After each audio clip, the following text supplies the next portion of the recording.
Vamos orar então, agradecendo ao Senhor por esse dia maravilhoso. Olha que quão bom lugar que o Senhor nos trouxe nessa noite, para ouvir a palavra e aprender. Senhor Deus, Pai Todo-Poderoso, nós te louvamos. Pai, obrigado por esse momento singular da nossa vida, onde nós estamos reunidos na Tua casa, Pai querido, não só para ouvir a Sua palavra, mas para aprender dela, Senhor, a receber, a entender e a manifestar a Tua glória no meio de nós, em nome de Jesus. Você pode dizer amém? Fala para o seu irmão assim: que bom que você veio, vai sair daqui mais sábio hoje.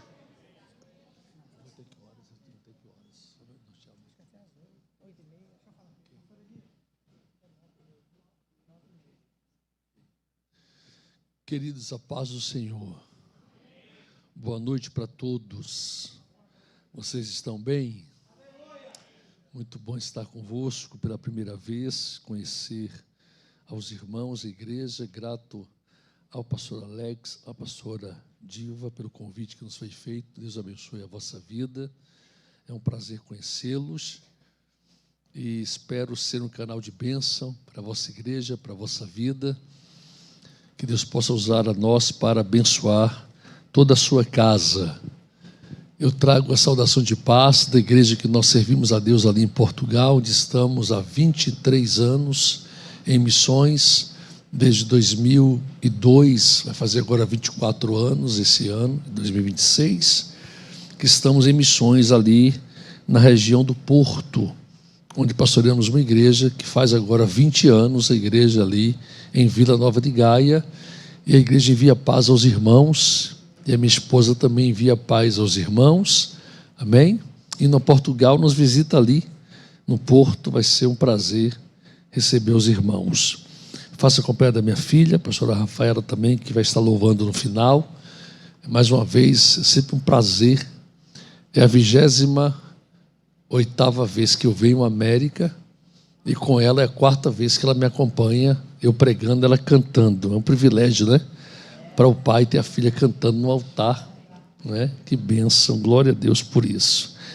Irmãos, deixe-me falar só sobre esses livros nossos, e já vou começar a nossa ministração. Ali em Portugal nós escrevemos, estamos lançando aqui na América, não lancei em Portugal ainda, fiz só um pré-lançamento na igreja, porque o livro saiu na segunda-feira, chegou o livro na terça, eu apresentei na igreja, e na quarta embarcamos para cá. Esse livro é o nosso 14º livro, tem por título Caminhos de Superação. Errar ontem, aprender hoje, superar amanhã. Um livro interessante, é uma série de ministrações que eu preguei na nossa igreja ali em Portugal, umas 15 mensagens mais ou menos sobre esse tema. Eu compilei aqui 10 personagens bíblicos que falam sobre como superaram nas crises, seus traumas, suas falhas. Um livro muito interessante que vai abençoar muito a sua vida. É prefaciado por um pastor amigo nosso aqui também da América, pastor Tennyson Salles, ali de New Jersey. É um livro muito abençoador. Eu tenho um livro por tema A Beleza no Deserto. Esse livro é um livro lindo, tremendo, que eu já contei mais de 600 testemunhos desse livro, onde temos passado. Um livro muito interessante. E um livro que tem a ver com o tema da vossa escola, Rohama, os benefícios da sabedoria. Rohama é a palavra hebraica para sabedoria, habilidade, destreza. Um livro muito interessante, como buscá-la, onde encontrá-la, como aplicá-la. Um livro abençoador. Esse livro aqui, na nossa fala de hoje, eu falo um pouco sobre ele, quando a última lâmpada se apaga. Sobre a igreja de Laodiceia, também Esmirna, Filadélfia, aplicando a igreja dos últimos dias. Tem mais outros temas também, vai estar ali atrás, à sua disposição. E a minha filha também está lançando aqui um livro para crianças, para colorir com histórias bíblicas, As Aventuras de Jesus. Ela mesma desenhou, né? Cada desenho aqui foi obra dela, ela desenha muito bem. E esse Jesus aqui, ele é uma retratação através de uma perspectiva mais judaica do Jesus, e não do Jesus romano que nós conhecemos, né? O cabelinho dele assim, a cor um pouquinho mais escura, É um livro que vai abençoar muito sua criança, porque hoje o mundo investe muito nas crianças lá fora, não é? Então ela vai aqui pintar e vai aprender da palavra de Deus, pintando, se divertindo. Ela está lançando aqui esse livrinho, que é uma bênção, vai ser também tremendo para muitas famílias, e ela entrou na história da família, porque eu escrevo, a minha esposa também escreveu um livro sobre Esther, o meu filho escreveu um livro comigo sobre Judas, e ela agora escreveu também esse livro, e o esposo dela, pastor Fred, também escreveu um livro, que está também em e-book, sobre o batismo com o Espírito Santo. Então, a família de escritores. Deus abençoe Rafaela e prospere aí as suas obras, que virão outras aí, em nome de Jesus. Vai estar tudo hoje e amanhã lá atrás, tá bem? Ou seja, nós não temos nenhuma necessidade de voltar para Portugal com esses livros, tá bem? Tá bom? Então alivia a nossa bagagem aí para não pagar excesso, tá bom? E deixa Deus te usar, abençoe tua vida. Amados, vamos falar hoje e amanhã sobre o tema princípio de autoridade e honra. Um tema importantíssimo para nós, como igreja, muito relevante, que vai abençoar muito a sua vida. Estamos numa escola, e na escola você pode fazer perguntas, tirar dúvidas. Eu não tenho todas as respostas, mas as que eu tiver, vamos compartilhar consigo. Então, durante a minha fala, talvez surja alguma dúvida, ou você queira acrescentar algo que vai somar com o nosso entendimento. Você pode levantar a mãozinha, tá? Você pergunta e a gente tenta responder, ok? Não há perguntas tolas, toda pergunta é importante, é válida. A sua dúvida pode ser a dúvida de outra pessoa que não tem, às vezes, desprendimento para perguntar, e na sua resposta vai esclarecer ela também, tá bom? Eu penso que a maioria, ou se não todos, tem essa apostila em suas mãos. Todos têm ela em suas mãos? Todos têm? Você pode também ter uma caneta em suas mãos, porque diz o pensador que vale mais uma pequena caneta do que uma grande memória. Então você toma nota daquilo que você achar que é relevante, porque você talvez ouça coisas que você não ouviu ainda, então você pode tomar nota. Não vamos usar apostila agora, tá? Vou usar só a Bíblia, depois a gente vai para a apostila, tá bem? Ok? Quem me ouve diz amém? Amém. Muito bem. Livro do Apocalipse. O texto-chave está no capítulo 3. Vamos ler do verso 14 até o verso de número 19. Apocalipse 3, verso 14 ao verso 19. Ao anjo da igreja de Laodiceia escreve: isto diz o Amém, a testemunha fiel e verdadeira, o princípio da criação de Deus. Conheço as tuas obras, que não és frio nem quente. Quem dera fosses frio ou quente. Assim, porque és morno e não és frio nem quente, vomitar-te-ei da minha boca. Dizes: rico sou, estou enriquecido, e de nada tenho falta. Mas não sabes que és um desgraçado, miserável, pobre, cego e nu. Aconselho-te que de mim compres ouro refinado no fogo, para que te enriqueças, e vestes brancas, para que te vistas, e não seja manifesta a vergonha da tua nudez, e colírio para ungires os teus olhos, a fim de que vejas. Eu repreendo e castigo todos quantos amo. Portanto, sê zeloso e arrepende-te. Amém? Esse texto serve de base, de abertura para a nossa fala, em virtude de ser uma carta endereçada a uma igreja que estava em Laodiceia. Você vai perceber que essa é a 7ª carta, e são 7 igrejas. É claro que havia outras igrejas, não somente 7, mas 7 fala de totalidade, plenitude, número completo, então engloba todas as igrejas que deveriam passar, ou vir a passar por tudo quanto essas 7 igrejas passaram e estão ouvindo. Essa igreja de Laodiceia ficava numa região que outrora chamava-se Dióspolis.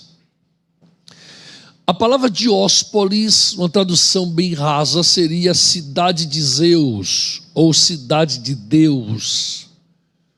Mas um homem chamado Antíocos Theos, Antíocos quer dizer ante, contra, opositor, Theos, Deus.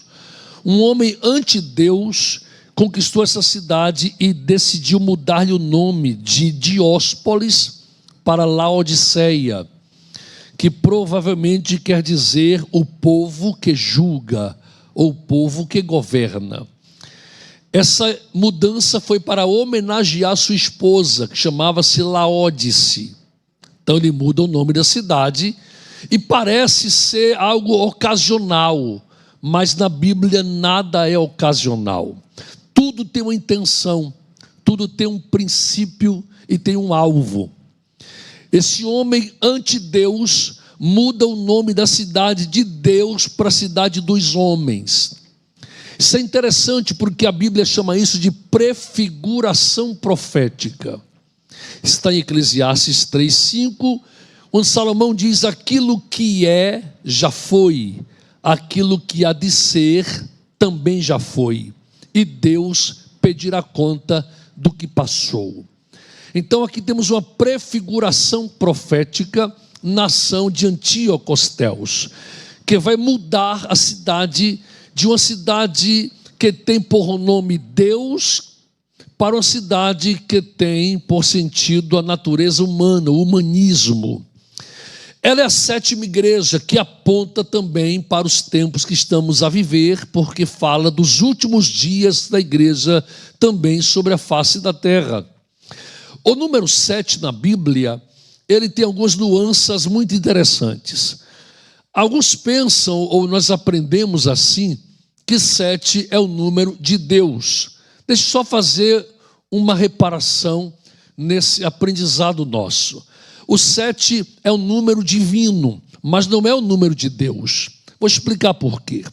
O número de Deus é o número 8, nunca foi o 7. Por que o número 8? O nome de Deus, ele é composto originalmente na Bíblia por 4 consoantes. O hebraico antigo não haviam vogais ou sinais vocálicos, não haviam, então era só consoantes. Era uma língua estritamente consonantal. O nome de Deus é composto por 4 letras, que é a letra Iod, a letra Re, a letra Vav e a letra Re, que se repete. Iod, Re, Vav, Re. Essas 4 letras equivalem ao nosso português, a letra Y, H, W ou V e H. Y, H, V, H. De onde vêm as diversas traduções ou tentativas de traduzi-lo, como Jeová, Javé, Iavé e Jeová. São várias tentativas, entretanto, esse nome é impronunciável. A ideia da pronúncia é que se mesclou algumas vogais da palavra Adonai com o tetragrama, que os judeus chamam de tetragrama sagrado, Iod, Re, Vav, Re. O hebraico é uma língua muito interessante, porque cada letra, além de equivaler a um número, também equivale a uma palavra. Então, por exemplo, a letra Dalet é a 4ª letra, e ela vale 4, e quer dizer porta. Interessante. Por quê? Porque a 4ª letra, ela tipifica a pessoa do Messias, a pessoa de Cristo. Por quê? Porque ele encarnou no 4º milênio. Por quê? Porque ele é o 4º homem da fornalha. Por quê? Porque ele é a 4ª lâmpada do menorá, do candelabro. Por quê? Porque ele também é a porta. Ele disse: eu sou a porta. Quem passar por mim, passará, achará pastagens e salvar-se-á. Então o hebraico tem essas coisas interessantes. Então observe, a letra Iod, que é o Y, vale 10. A letra Re, que é o H, vale 5. A letra Vav vale 6. A Re, que se repete, vale 5. Quem é bom de matemática, 10 mais 5, 15, mais 6, 21, mais 5, 26. 26 é o número total do nome do Eterno, do nome de Deus. mas há necessidade de termos uma raiz numérica, uma raiz guimátrica desse número, somando ambos os números. 26, somo 2 mais 6, 8. 8 é o número de Deus. É por isso que 8 almas se salvaram pelas águas do dilúvio, porque 8 fala de salvação. O nome Yeshua vale 8, o nome Elohim vale 8, a palavra Torá vale 8. Então tudo que relaciona-se com o divino, com Deus, vale 8. O nome dele vale 8. Amém? Então não é 7. Mas 7 fala de plenitude, ciclo completo, totalidade, encerramento de um ciclo de vergonha, de perda, para um ciclo de honra e de restituição. Deixa eu te dar um exemplo, ou talvez mais de um, para que você entenda isso. Observe que quando falamos sobre fechamento de um ciclo, a semana possui 7 dias.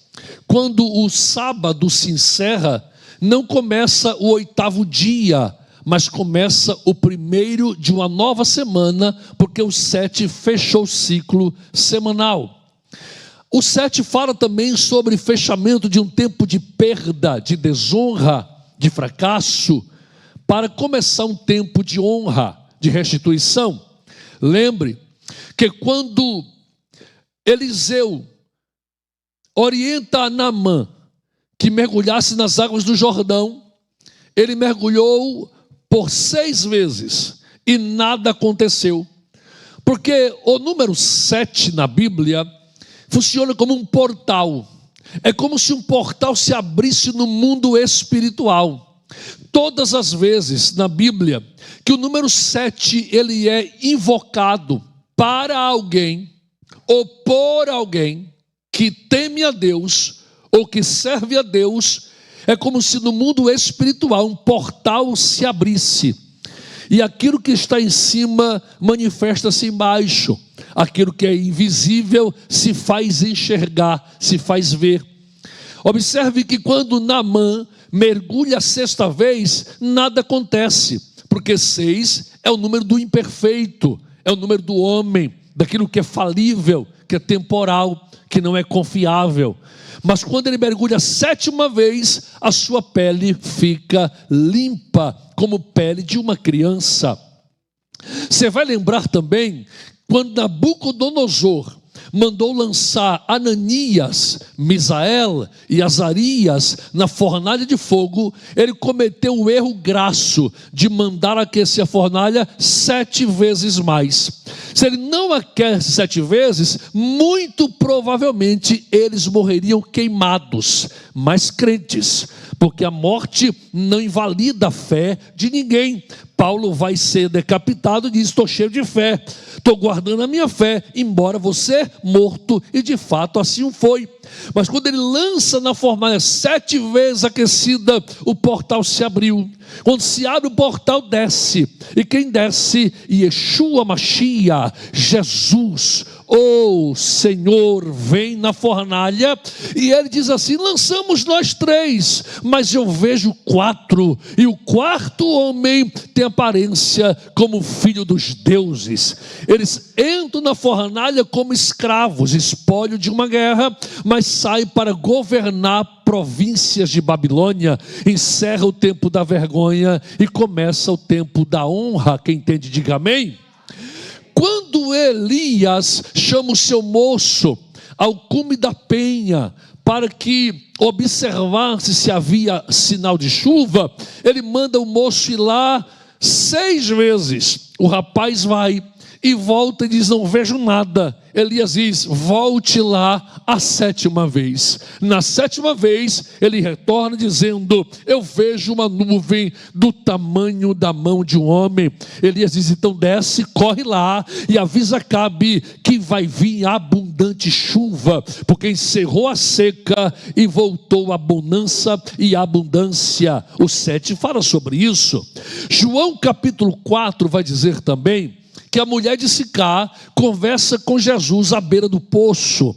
Em certa altura, ele diz: vai, chama teu marido e volta. Ela diz: não tenho marido. Ele disse: é verdade o que dissestes, 5 maridos você teve, o 6º que tens nem marido é, mas chegou aqui agora o 7º homem na sua história que vai mudar a sua vida. Aleluia.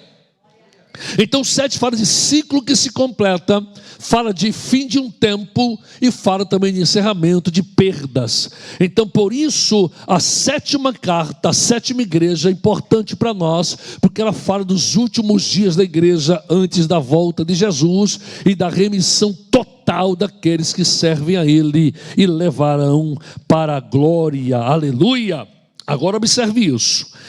Jesus caminha no meio de 7 castiçais, de 7 candelabros, de 7 igrejas. Na verdade, a visão de João no capítulo 1 é uma visão tipológica. Jesus caminha entre igrejas, mas a visão é de castiçais, é de candelabros, porque cada candelabro tem 7 lâmpadas, é um menorá. O menorá era um candelabro que ficava no lugar kadosh, no lugar santo. E esse candelabro, ele funciona como um calendário bíblico e também como um artefato profético, porque é muito profundo o menorá na sua essência. Então, ele caminha entre 7 candelabros de ouro. E João não entende a visão que é tipológica e faz uma pergunta: quem são ou que são os candelabros? E as estrelas na mão direita do Senhor, que são elas? E a Bíblia diz que as estrelas são os anjos das igrejas e os candelabros são as 7 igrejas. Então ele caminha entre as igrejas para poder observá-las, para poder examiná-las. Ele caminha, por quê? Porque o que ele vai fazer aqui é a mesma coisa que Arão fazia no capítulo 27 do livro do Êxodo, versos 20 e 21. Ali a Bíblia vai dizer que Deus chama Arão e diz assim: Arão, ordenarás aos filhos de Israel que te tragam azeite puro de oliveira batido para a iluminação da lâmpada que está depois do véu, defronte da mesa dos pães da face. Tu e teus filhos as manterão em ordem, desde a tarde até pela manhã, e isso será um estatuto perpétuo a favor dos filhos de Israel por todas as suas gerações. É por isso que Jesus aqui caminha entre os candelabros, porque ele está fazendo o que Arão fazia em Êxodo 27. E o que Arão vai fazer? Arão vai inspecionar as lâmpadas. Ele pega uma botija de azeite puro de oliveira batido. A palavra batido no hebraico é katite, e katite quer dizer 3 coisas: esmagado, atribulado, prensado. Então o povo traz o azeite, Arão pega o azeite puro de oliveira batido e vai ao santuário. No santuário Arão dava 7 voltas no candelabro, examinando as 7 lâmpadas, porque Arão sabe que as lâmpadas não podiam se apagar, ele tem que manter acesa. Arão sabe que as lâmpadas queimam por azeite é combustível, e Arão sabe que todo combustível que se queima produz resíduo. Então Arão tem que limpar as lâmpadas, limpar os canudos de cada lâmpada que conduzia o azeite da base para o pavio da lâmpada. Então Arão sabe que é possível ter azeite na lâmpada, mas não ter luz no pavio, porque se houver uma obstrução entre o percurso do azeite que sai da base do reservatório até o pavio, pode ter azeite na lâmpada, mas não ter luz no pavio.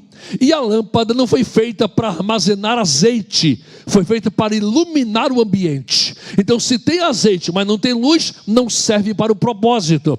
Não basta ter apenas azeite, vou aplicar para você entender.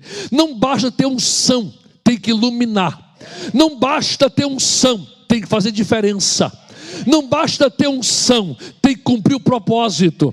Então Arão sabe, ele vai examinar as lâmpadas para mantê-las acesas, limpá-las e também repor o azeite da lâmpada. E interessante é que o menorá, o candelabro, tem 7 lâmpadas, mas somente uma recebia azeite.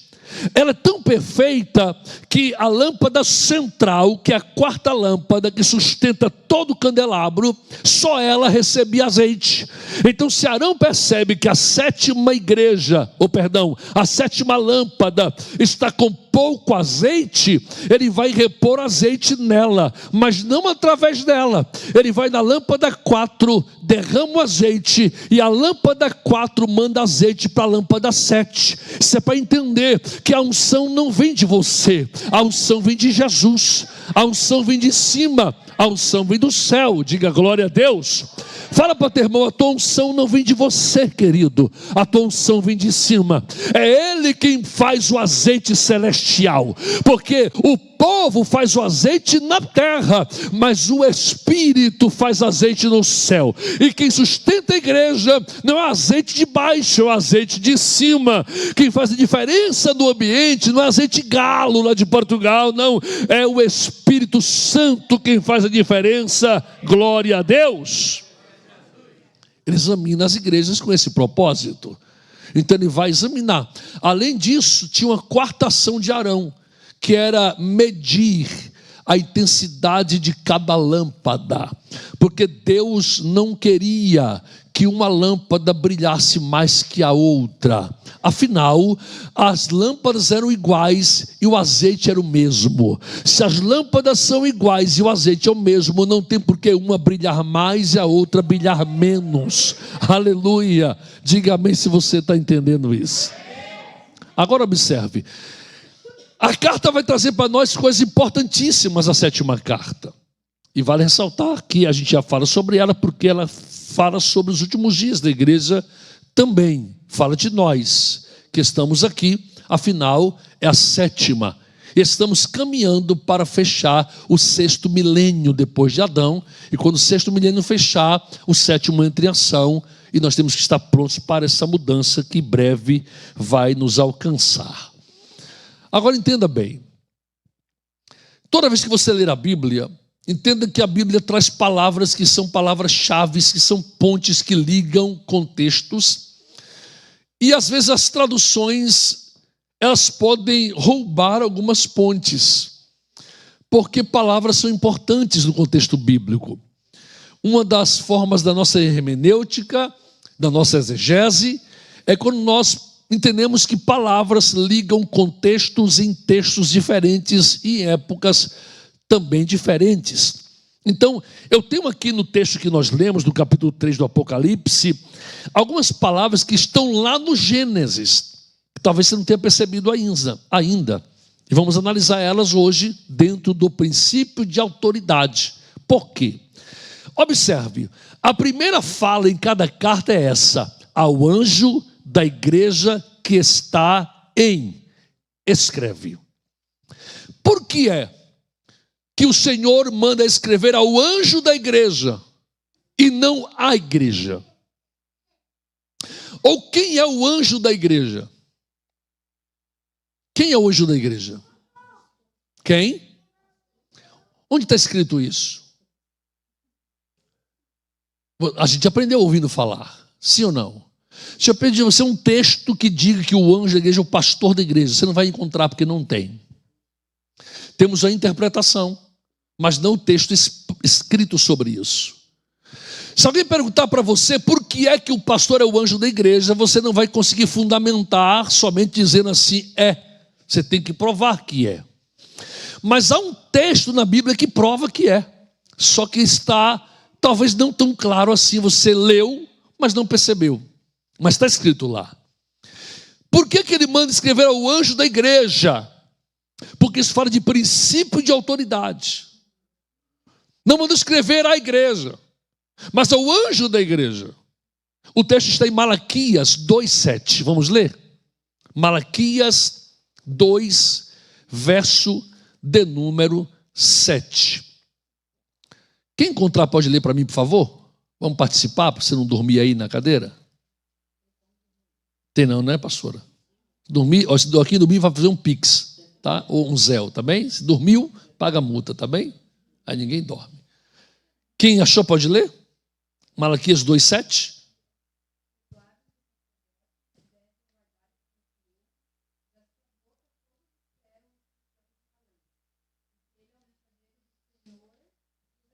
Muito bem, olha o que o texto vai dizer.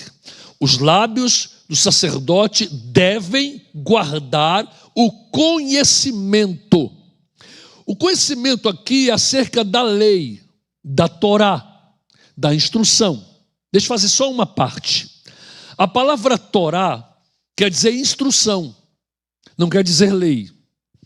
Infelizmente, a palavra Torá aparece muitas vezes na Bíblia, mas foi traduzida por lei. Mas ela não é a lei. Torá quer dizer instrução. A lei faz parte da instrução, mas não a resume. A Torá tem 6 fundamentos. Quantos? Tem estatutos, mandamentos, preceitos, leis, ordenanças e juízos. Então, lei faz parte da instrução, mas não resume ela.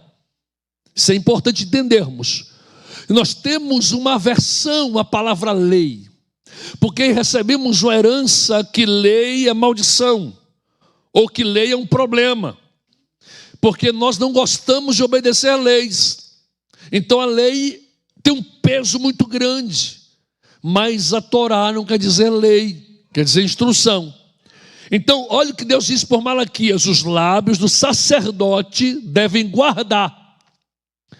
Guardar o quê? O conhecimento. Acerca de quê? Matemática? Geografia? Física? Não. Acerca da instrução. Aí ele vai dizer ainda, e da sua boca devem os homens buscar a instrução. Torá. Está aqui. Por quê? Porque ele é o mensageiro, ou anjo. A palavra aqui é malar. Malar quer dizer mensageiro, ou quer dizer anjo, porque um anjo é um mensageiro. Existe o mensageiro espiritual, que é o anjo, e o humano, que é a pessoa. Ambos são anjos, mas um é um mensageiro terreno, o outro é um ser espiritual. Mas ambos levam mensagens, ambos levam ensinos. Então, ele vai dizer aqui que o anjo do Senhor, ou melhor, que o anjo do Senhor, dos exércitos, ele é o sacerdote, ele é o que instrui, ele é o que ensina. Nessa perspectiva, todo pastor, ele é um sacerdote, e todo sacerdote é um anjo do Senhor, que deve ensinar.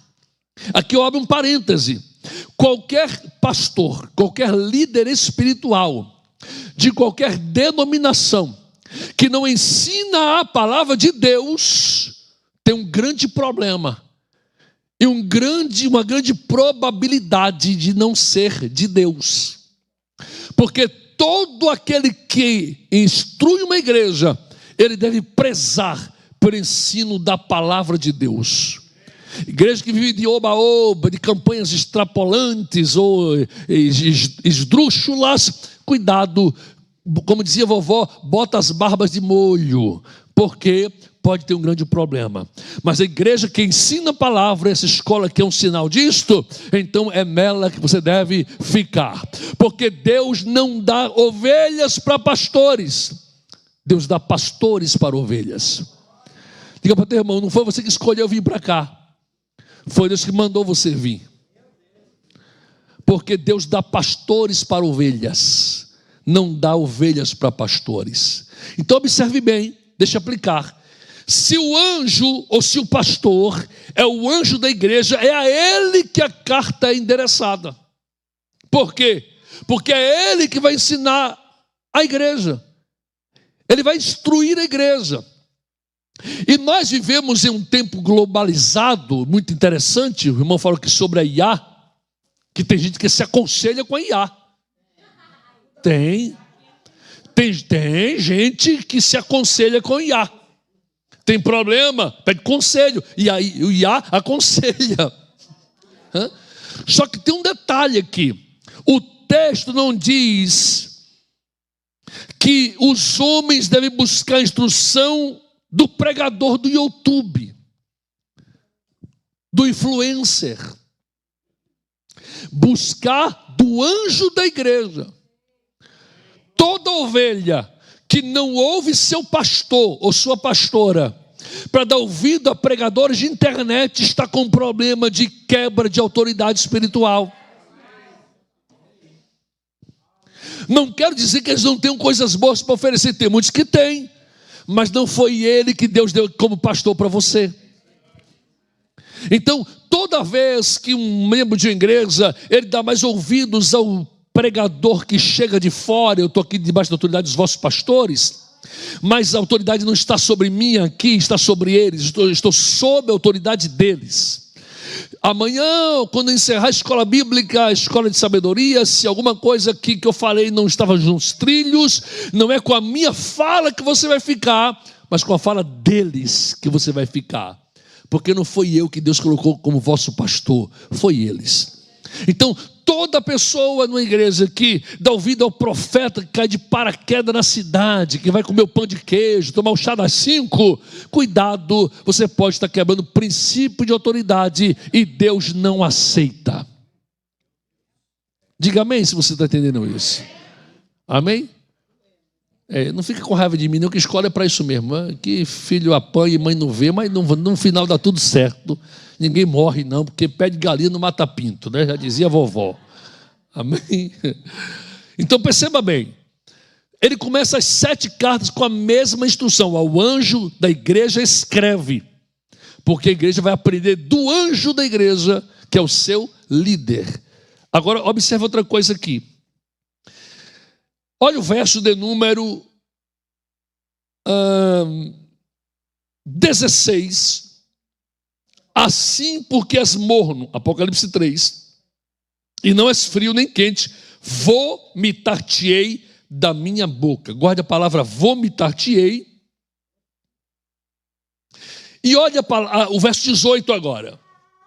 Aconselho-te que de mim compres ouro refinado no fogo para que te enriqueças, e vestes para quê?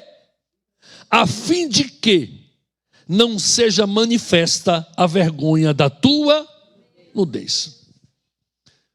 A primeira vez na Bíblia que aparecem as duas palavras no mesmo versículo, vergonha e nudez, está no Gênesis. Vamos para lá? Capítulo 2, verso de número 25. Quem pode ler para mim, por favor? Gênesis.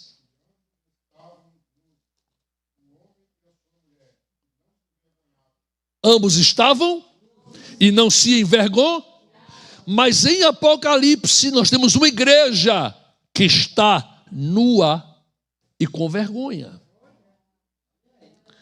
Isso é um problema. Por quê?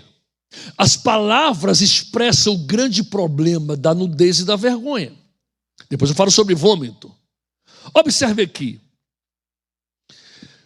Quando Deus dá uma instrução para Adão, no capítulo de número 2, verso 17, ele diz assim: mas da árvore do conhecimento do bem e do mal, dela não comerás, pois no dia em que dela comeres, certamente, para quem Deus falou isso? Para quem? Adão obedeceu? Sim ou não? Não. Ele comeu do fruto? Comeu. Morreu no mesmo dia? Sim ou não? Sim ou não? Vou dar mais uma chance. Sim ou não? Alguns já mudaram de ideia, tá vendo? O pessoal é assim. Você vai insistir, eles mudam de ideia. Eles mudam de ideia. Acho que eu estou errado. Acho que o pastor está insistindo aí, deve estar errado. Eu vou mudar aqui para ver se funciona. Morreu no mesmo dia? Sim. E vou dizer por quê. Observe bem. Quando Deus diz para Adão, no dia em que dela comeres, certamente morrerás, eu vou interpretar como morte espiritual, porque nós aprendemos e entendemos assim, não vou dizer que está de todo errado, mas vou explicar por quê. Porque Adão viveu muitos anos ainda. Teve filhos. Sim ou não? Ok.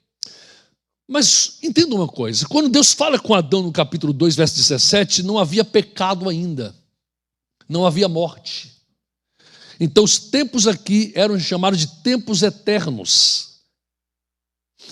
E há um princípio bíblico chamado princípio do tempo das semanas. Repita comigo, princípio do tempo das semanas. Todas as profecias bíblicas estão dentro desse princípio. Vou dar uma pincelada porque ele é extenso, só para você entender.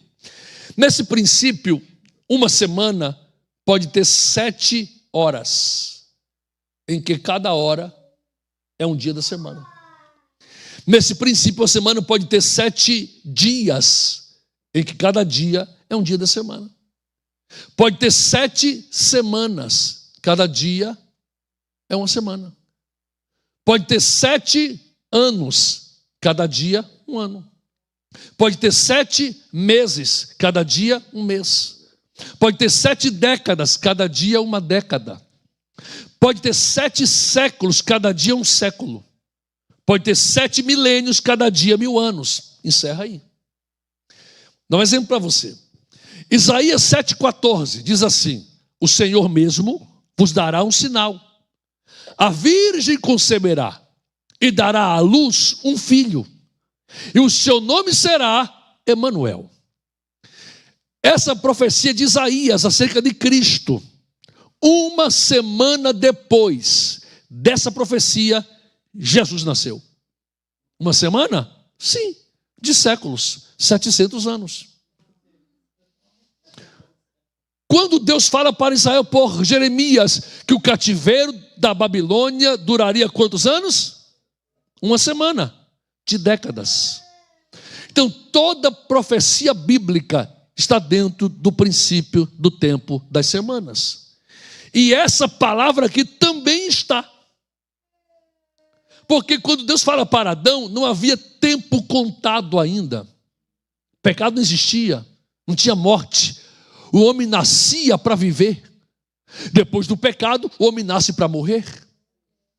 Então, o pecado muda tudo. Mas aqui não tinha pecado ainda.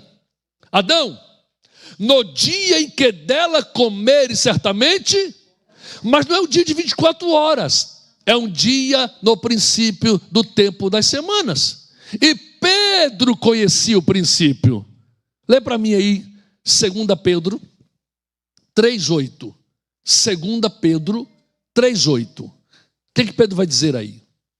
2 de Pedro 3,8.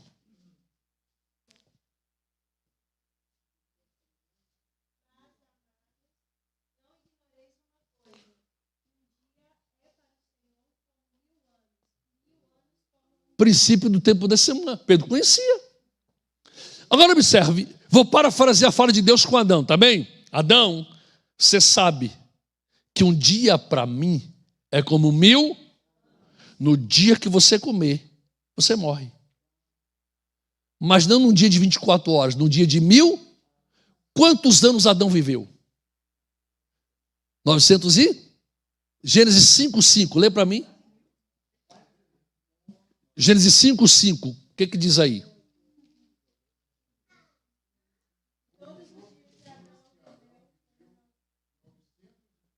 Quantos anos? E o que? Morreu do mesmo dia. De 1000 anos. No dia que você comer, você morre. Nenhum ser humano vive 1000 anos, porque a morte selou-se, morre dentro do mesmo dia, no princípio do tempo das semanas. Nem Matusalém, que mais viveu, chegou a 1000, morreu com 969. Porque todo mundo morre no dia que peca. Isso é princípio bíblico. Ok? Ninguém morre. Então ele morreu no mesmo dia fisicamente. Agora houve o quê? Um afastamento espiritual. Porque a morte espiritual, ela produz uma separação de Deus, que o homem não ouve Deus, não sente Deus e não quer estar com Deus. quando Adão peca, a Bíblia diz que ele percebe que está nu. E aqui eu vou entrar no texto que falamos de Apocalipse 3, observe, verso 6, capítulo 3. Verso 6, capítulo 3 do Gênesis. Vendo a mulher que aquela árvore era boa para se comer, e agradável aos olhos, e desejável para dar entendimento, tomou do seu fruto e comeu.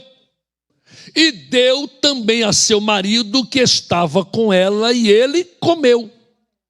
Então os olhos de ambos foram abertos, e viram que estavam, viram aqui, ou a tradução diz perceberam, é a palavra vatipakahana. Vatipakahana é visão moral.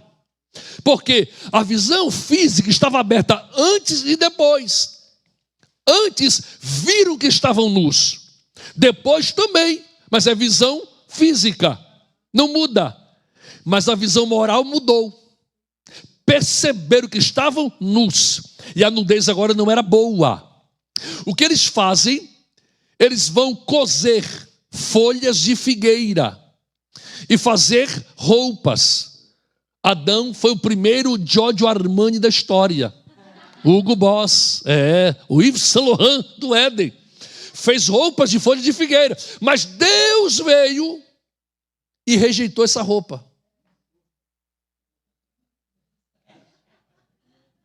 Deus rejeitou a roupa de Adão.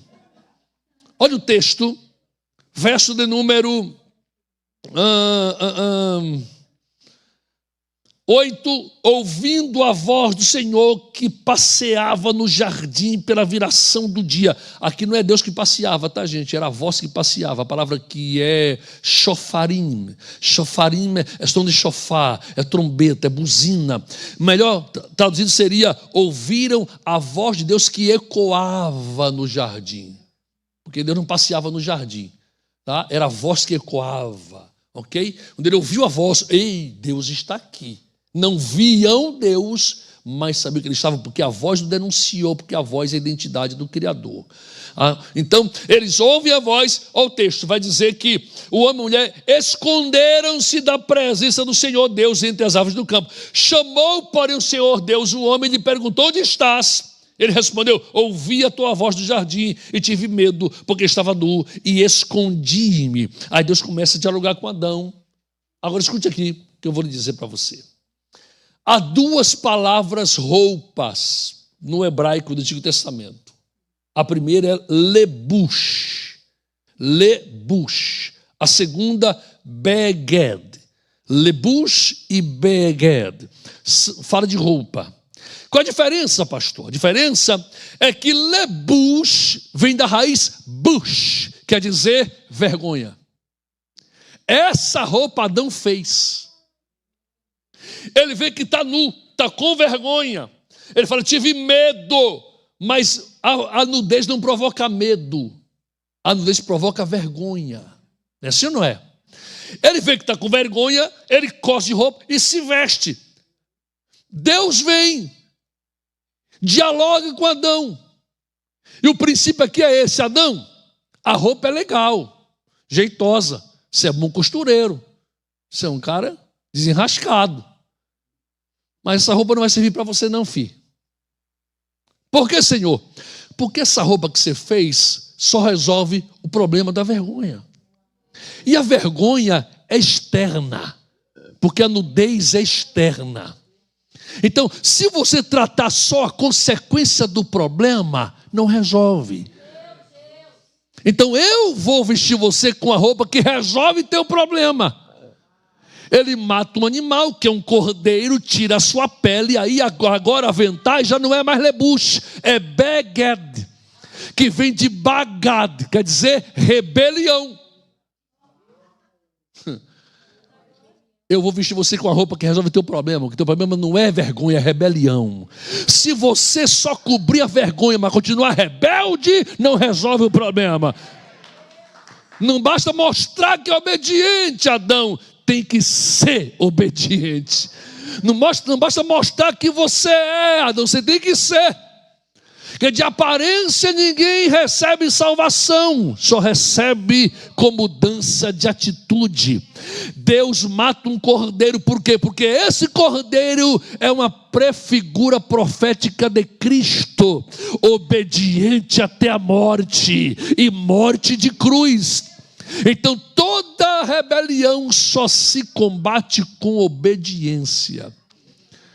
Por isso Deus então vai rejeitar as roupas de Adão e vai vesti-lo com pele de cordeiro e o expulsa do Éden perdoado, remido, restaurado.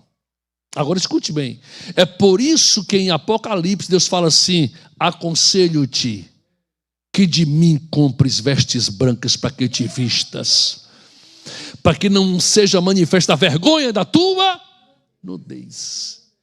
Laodiceia está nua, está com a vergonha aparecendo, e Deus um dia dizendo: eu tenho vestes para te dar, eu tenho roupas para te vestir. Irmão, a igreja dos últimos dias ela é rebelde, não obedece liderança, não obedece pastores, não obedece patrão, não obedece papai e mãe, não obedece. A rebelião está instaurada no coração de muitas pessoas. Por quê? Porque a Laodiceia é a igreja dos homens, é a igreja humanista, em que as pregações são autoajuda. Não tenho nada contra autoajuda, mas eu sei que a Bíblia também fala sobre ela, mas não é ela que faz o homem nortear-se para o céu. Não, são as exortações da palavra, as normas de conduta de Deus que nos faz prosseguir em direção ao alvo, que é o céu. Negue-se a si mesmo, tome sua cruz e siga-me. Então, Laodiceia está aqui, mas também está no Gênesis. Agora, perceba uma coisa. Quando a serpente, quando o diabo vai tentar, por que o diabo não tentou Adão e foi tentar Eva? É porque isso é muito complexo, na verdade, né? Eu não vou trazer aqui uma verdade única, eu vou trazer uma luz apenas, né? Porque o meu papel aqui não é trazer verdades, é trazer luz para que você possa entender um pouco mais, como eu também um dia entendi. Por que é que o diabo tentou Adão e não tentou Eva? Perdão, não tentou Eva e não tentou Adão? Por quê? Por quê? Vamos lá? Olha, é mais emocional, não é isso que você falou? Foi para Adão, não foi para Eva, né? Ok, tudo é válido, muito bem, muito bem. Alguns dizem, porque a mulher é o vaso mais frágil. A mulher não é o vaso mais frágil, pelo contrário. Frágil, ele fala, como a irmã falou, de emocionalidade. A mulher é mais emocional, é mais sensível emocional, se fere mais fácil que o homem. A diferença é essa. Ok? Uma palavra maldita por um marido pode ferir o coração da mulher e levar décadas para sarar. É assim, não é? É assim que acontece, né? É assim que acontece, não é? É igual aquele esposo que ele acordou de manhã assim meio mal-humorado. Quando ele foi tomar o café da manhã, né, Portugal chama o pequeno almoço, foi tomar o pequeno almoço, ele estava meio mal-humorado, a esposa estava um pouquinho acima do peso. Ele falou assim: você está muito gorda, você está parecendo uma máquina de lavar roupa, você tem que emagrecer. Você não faz isso não, né? Comparou ela à máquina de lavar roupa. Aí o clima pesou, né, pastor? O clima pesou. Aí ela ficou zangada, perdeu logo o dia. O dia não, perdeu a semana não, perdeu o mês não, perdeu a década. Ele foi embora trabalhar. Aí ele pensou, no final do dia, quando eu voltar, está tudo bem. Não, mulher não é assim, homem é assim, mulher não. Quando ele voltou, ela estava cara fechada, cara de poucos amigos. Ele percebeu o clima pesado, pensou, não vou nem falar nada, vou tomar meu banho. E aí, quando for de noite, lá na cama, no leito nosso, quando ele for dormir, eu resolvo esse problema. O homem pensa assim. O homem pensa que tudo se resolve assim, né? Uma mulher não. De madrugada ele pensou assim: vou tentar aproximação. Ela deitou afastada dele de costa, botou o travesseiro no meio, e ele então, com o pezinho dele, ele começou a mexer no pezinho dela, por debaixo do lençol. Já viu, né, pastor? Ela levantou e falou assim: epa! É muito pouca roupa para pôr na máquina. Vai lavar no tanquinho, tá? É? Agora, a mulher é forte, irmão. Fracos somos nós. O homem pega uma gripe forte, já manda fazer o testamento, já para assinar já o testamento, que ele pensa que vai morrer, não é assim? Observe aqui, deixa eu aplicar isso aqui. Eva era a única pessoa no Éden sob autoridade. Entende isso aqui? Isso é princípio. Eva é a única, Deus botou Adão como gerenciador do Éden. Eva é a única pessoa sob autoridade, embora no mesmo nível, mas sob autoridade, porque primeiro Deus fez o homem, depois fez a mulher. É princípio. Toda rebelião só tem eficácia de baixo para cima.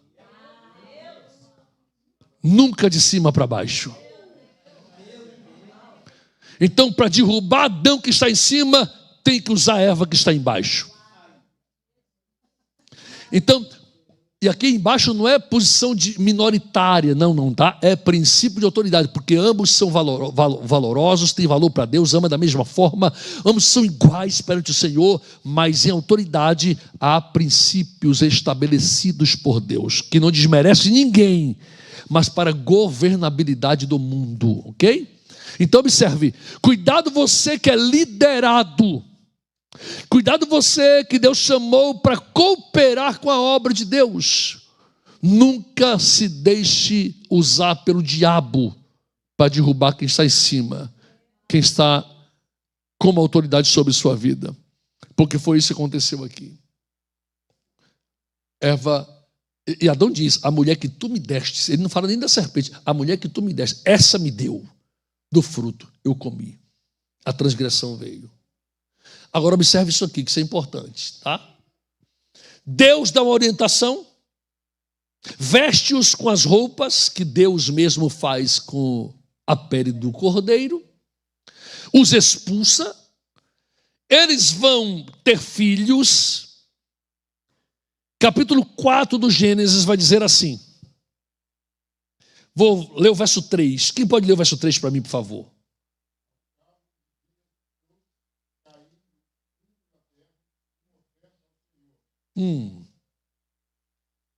Lê o 4, por favor, também.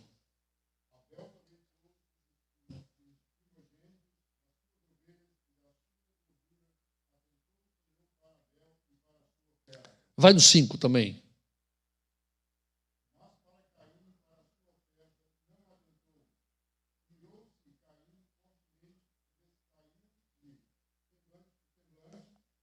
Ok, obrigado. Observe aqui, eu não vou defender tese aqui desse texto, porque esse texto tem algumas defesas aí fora, eu não vou defender tese, eu vou lançar só luz no texto, tá bem? Meu papel aqui não é te convencer de nada, é apenas lançar luz para que você possa entender melhor. Algumas traduções vão dizer assim, depois de um tempo, verso 3. Outras dizem, depois, ou no tempo das colheitas. Outras dizem, depois de algum tempo, ou de certos tempos. Algumas palavras dentro do hebraico são como todo idioma tem, são idiomáticas. São palavras que estão exclusivas ao idioma, preso ao idioma. Que um outro idioma, se não entender a cultura do idioma, não percebe a palavra bem como ela é. E temos várias na Bíblia assim. Essa é uma delas. Ao cabo de dias aqui, vem do hebraico mikts yamin. Mikts yamin, ao cabo de dias é fechamento anual do ciclo, ou fechamento do ciclo anual. Resumindo, fim de ano, fechou o ano, vai começar um ano novo.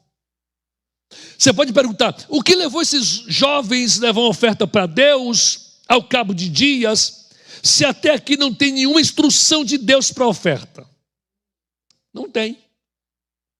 É claro que Deus os instruiu, e também aos seus pais, mas ao cabo de dias trouxe Caim do fruto da terra uma oferta. Ele foi o primeiro a trazer oferta. Alguns dizem que Deus não recebeu a oferta de Caim porque ele demorou para ofertar. Não é isso que o texto diz. Porque ao cabo de dias aqui não é demora, é o tempo estabelecido para que a oferta fosse levada. E Caim é o primeiro. Abel traz das primícias dos seus rebanhos, e alguns defendem também que aqui a oferta de Abel era das primícias, a de Caim não foi, e Deus recebe a de Abel e rejeita a de Caim. Mas deixa eu lançar mais luz aqui para que a gente possa entender o princípio que eu vou extrair dele aqui. Se ao cabo de dias era preciso uma oferta ao Senhor, e se ao cabo de dias é o fechamento do ciclo do ano, então tem uma luz na Bíblia. Que dia é esse? Era o dia que os judeus passaram a observar, chamado Yom Kippur.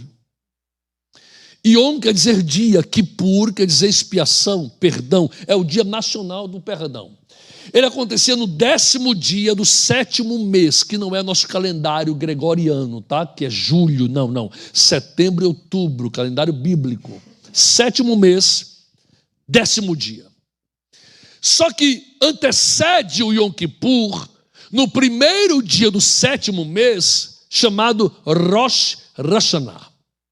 O Rosh Hashanah, Rosh quer dizer cabeça, Hashanah, ano, cabeça do ano. Rosh Hashanah, cabeça do ano, primeiro dia do ano novo.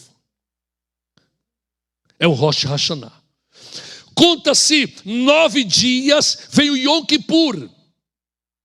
Do dia 1 ao dia 10, os judeus chamavam esses dias e dias temíveis. Yamim Noraim. Yamim Noraim eram dias terríveis, temíveis. Por quê? Porque na cultura judaica, no 10º dia do Yom Kippur, Deus abriria os seus livros. E entre eles o livro da vida. E na cultura judaica, no livro da vida, Deus vai ler os nomes de que estão lá e os que não estão lá.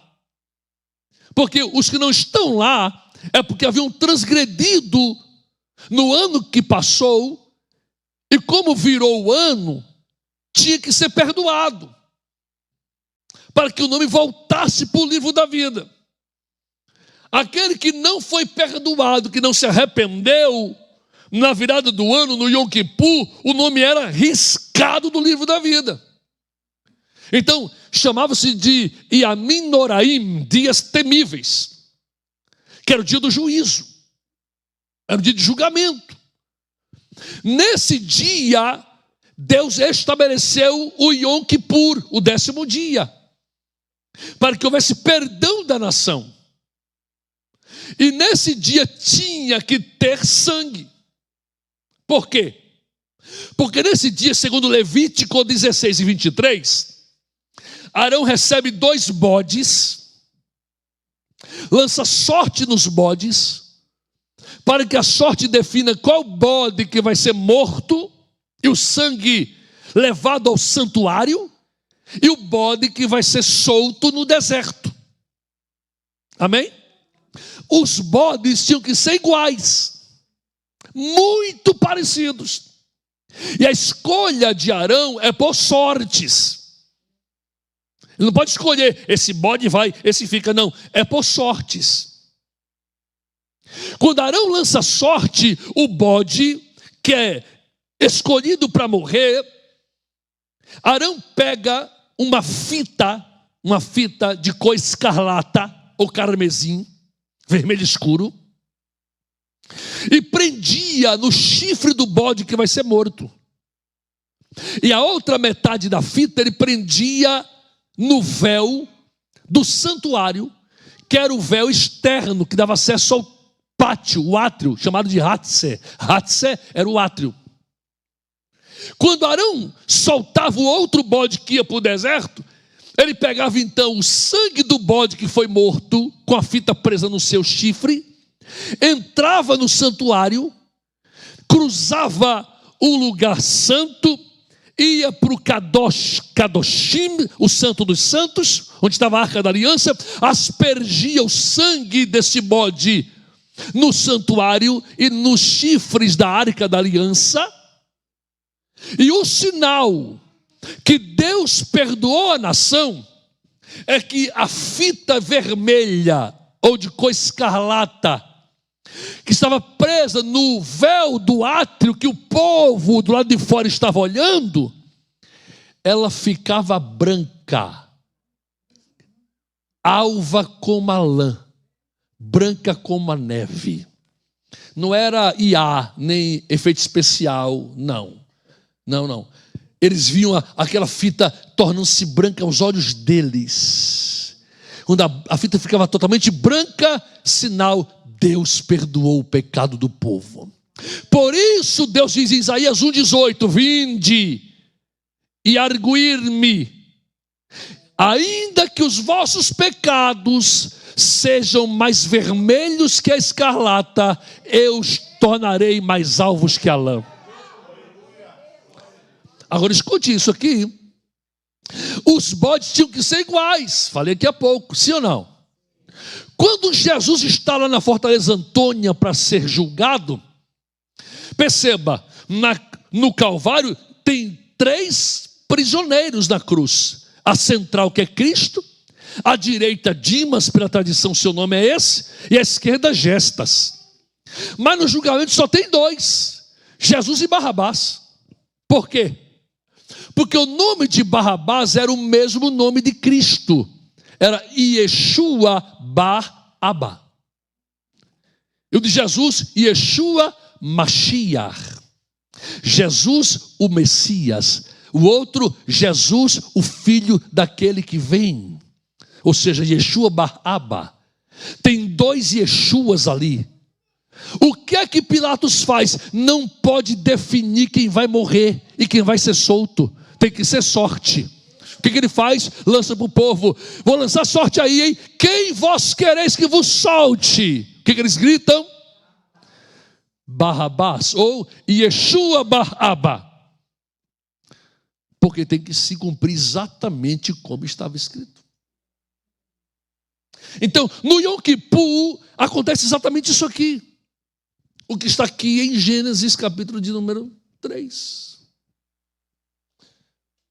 Então, o que é que Abel faz? Abel leva um carneiro, um cordeiro. Por quê? Porque tem que ter sangue. Caim não. Deixa eu explicar para você. Caim não levou o pior das ofertas dele. Não levou maracujá de gaveta, tomate podre, levou os melhores frutos da terra. Mas nem sempre o seu melhor agrada a Deus. Fala para o teu irmão: Deus não quer o teu melhor, Deus quer a tua obediência. Que se o teu melhor envolve rebelião, Deus rejeita. Isso é um problema nosso, porque eu quero fazer o meu melhor, mas o meu melhor envolve rebelião. Vou dar aqui um exemplo grosseiro, só para ilustrar, tá bem? Aqui não é radical, não, só para ilustrar. O pastor Alex chamou o obreiro e falou assim: ô fulano, eu vou fazer uma reunião aqui na igreja.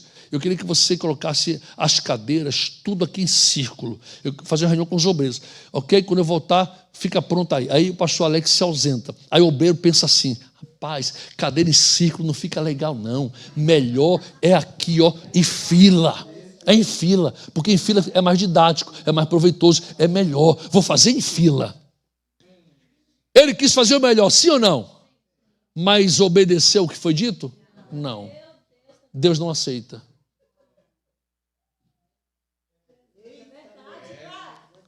Agora, se ele pega o telefone, o celular, o telemóvel, como fala em Portugal, liga para o pastor: pastor, o senhor mandou fazer aqui em cima, estou aqui para obedecer. Agora eu estava aqui pensando com meus botões, que se a gente colocar em fila, pastor, é mais didático, fica melhor, é mais proveitoso. O que o senhor acha? Aí o pastor fala assim: rapaz, você tem razão, faz em fila. Ele fez o melhor debaixo da obediência. Fala de novo para teu vizinho aí: Deus não quer o teu melhor, quer a tua obediência. Agora, se você puder fazer o melhor obediente, é melhor ainda. Mas em obedir. Aí a pastora Diva chama irmã Maria, a irmã que vem cantar um hino, por favor. Olha a voz da instrução. Ela vai cantar o quê? Ela vem com a Bíblia aberta. Não sei por quê. Se ela foi chamada para cantar um hino, porque ela vai cantar a Bíblia? Não entendi, né? Ela vem com a Bíblia aberta. Antes aqui de eu louvar, deixa eu ler um texto. Aí ela vai ler o Salmo 119. Ela foi chamada para cantar um hino, não foi? A gente não é radical não, porque o Espírito Santo tem liberdade para trabalhar. Mas nós não ouvimos voz de comando. Eu venho com a Bíblia aberta porque eu quero mostrar que eu quero ler um texto também. Já afinal, eu quase nunca pego no microfone. Hoje eu vou lavar a alma. Me dê oportunidade, vai me ouvir. Eita glória. Vai me ouvir. Aí ela vai ler. Depois vai cantar um hino. Só que ela ouviu dizer que para cantar um hino, ela quer cantar 2. Ela fala assim, com a permissão da pastora, que ela não pediu antes, por sinal. Então parece simples. Tudo que envolve rebelião, Deus rejeita. São coisas pequenas. E nós não percebemos. Eu estava dando... eu ia pregar num evento, faz aí uns 10 ou 12 anos, lá em Lisboa. Acho que faz uns 15 anos isso, talvez. A gente estava do ministério, as congregações estavam lá, o altar estava cheio. Quem dirigia o culto era o pastor presidente, o pastor Josué Moreira, do MSBN, um homem de Deus, amigo nosso há muito tempo. Ele estava dirigindo o culto. Aí tinha duas jovens, que eram irmãs de sangue, que estavam a lançar um CD novo, pela primeira vez em Portugal, e não conhecia o pastor presidente. Ele estava dirigindo o culto festivo, que era aniversário da igreja. Ele apresentou as irmãs, está aqui as 2 irmãs, eu quero já dar a oportunidade para elas cantarem um hino para o Senhor. Olha a voz de comando, cantar o quê? Elas vieram, a mais baixinha era a voz principal, a maior era mais o back, e a baixinha era mais desenvolvida, ela pegou o microfone e disse, irmãos, vamos cantar aqui um corinho antes para poder aquecer aqui. Aí o pastor falou assim, irmã, um hino. Eu comecei a procurar um buraco para eu entrar, porque eu ia dar BO. Eu percebi que ia dar BO, porque ela não percebeu a voz de comando. Ela falou assim, não, mas é só um corinho para aquecer a voz aqui, os irmãos. Aí o pastor falou, não, irmã, um hino. Já mais nervoso. Aí ela caiu na besteira de perguntar, quem é o pastor Josué aqui? Ele disse, sou eu. E tu vai cantar só um hino. Eu estava lá. Eu fiquei com vergonha por ela. Tem gente que não pode ver a vergonha que quer passar. Voz de comando, ouça a voz de comando. Tudo é negociável, não tem radicalismo na igreja não, irmão, porque o Espírito Santo tem liberdade, mas sob princípios, não quebrando eles. Amém? Eu estava numa igreja no interior da Bahia, faz muito tempo isso, culto de ceia do Senhor. O pastor chamou assim, o irmão Manuel, canta aqui um hino da harpa antes da ceia, irmão Manuel. Manuel veio, cara de santo, irmão. Ele pegou o microfone, deu uma olhadinha assim para trás e falou assim, o homem mandou cantar um. Isso é coisa de profeta, que se diz que o homem mandou cantar um. Jesus mandou cantar 2. O pastor levantou rápido. Vai cantar mais nenhum, Manuel. Pode voltar. São coisas simples. Quebra de princípio. Não há radicalismo. Mas, ouça a voz de comando. Quando você ouve a voz de comando, porque eu sei que você quer fazer melhor.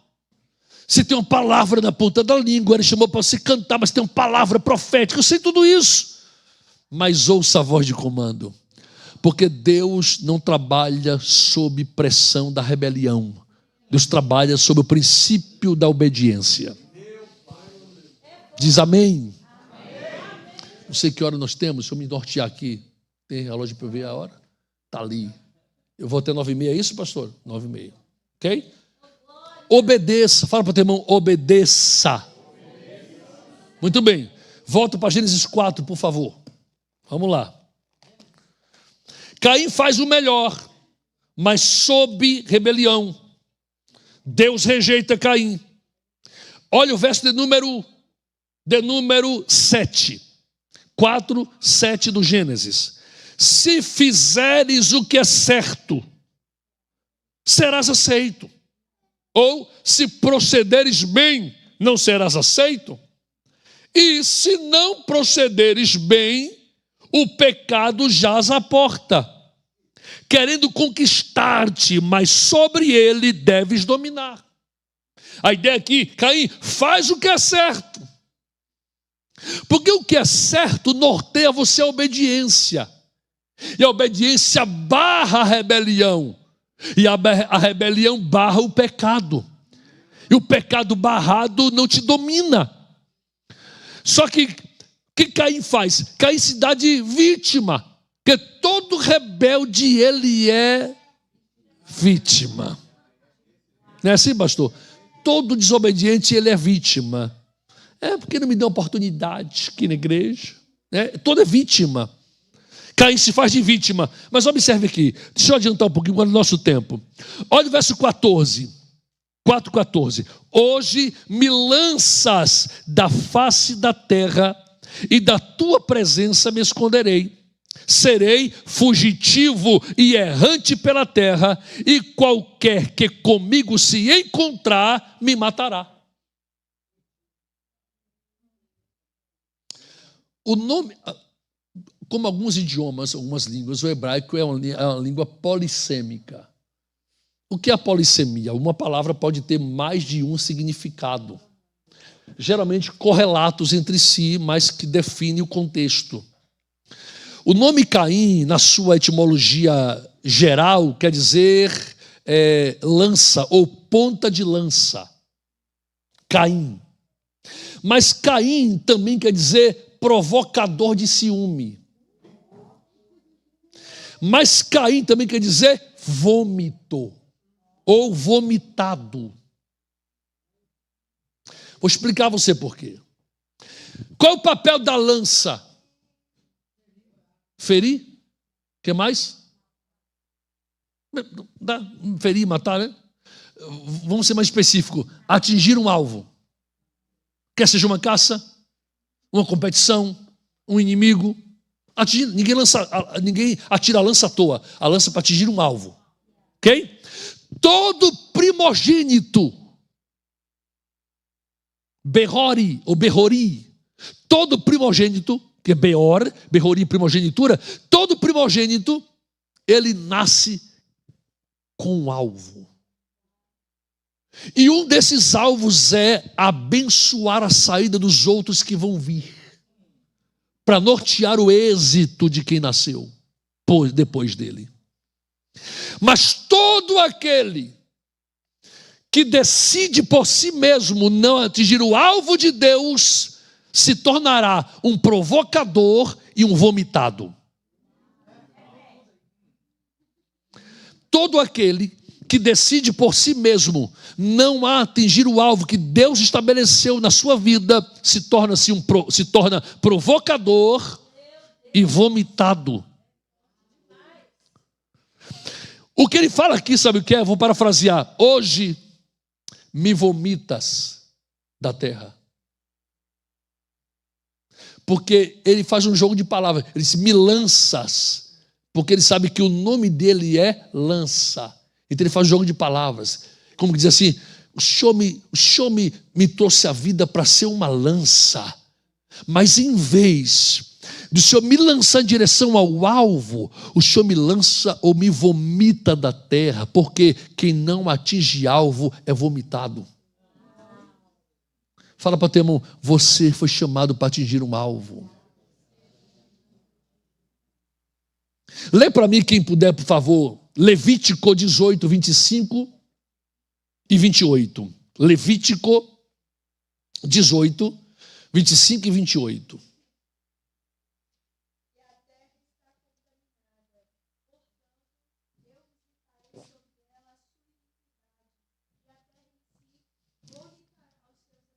Olha, a terra o quê?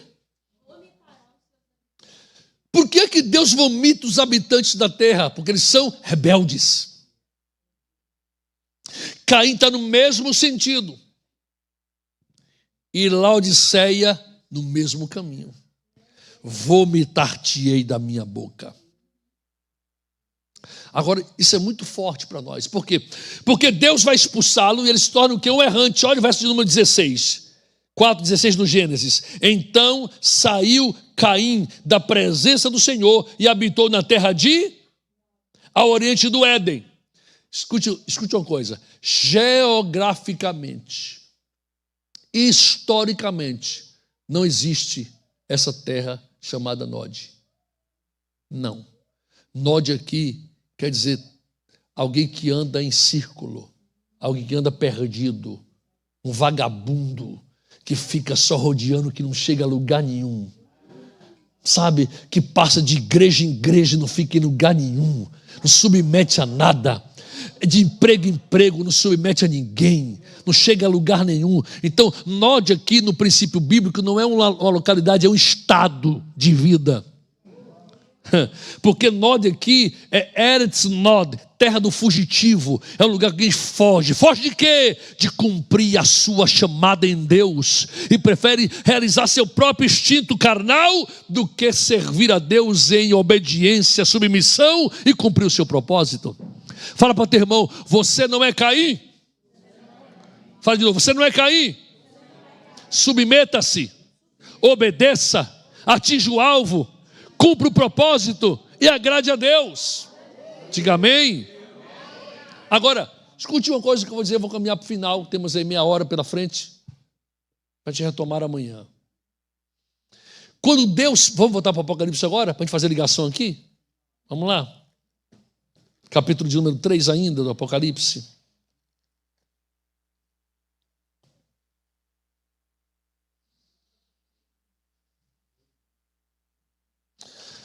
Lê para mim o verso 17, quem achar, por favor. 3,17 do Apocalipse. Você diz, estou rico, adquiri riquezas e não preciso de nada.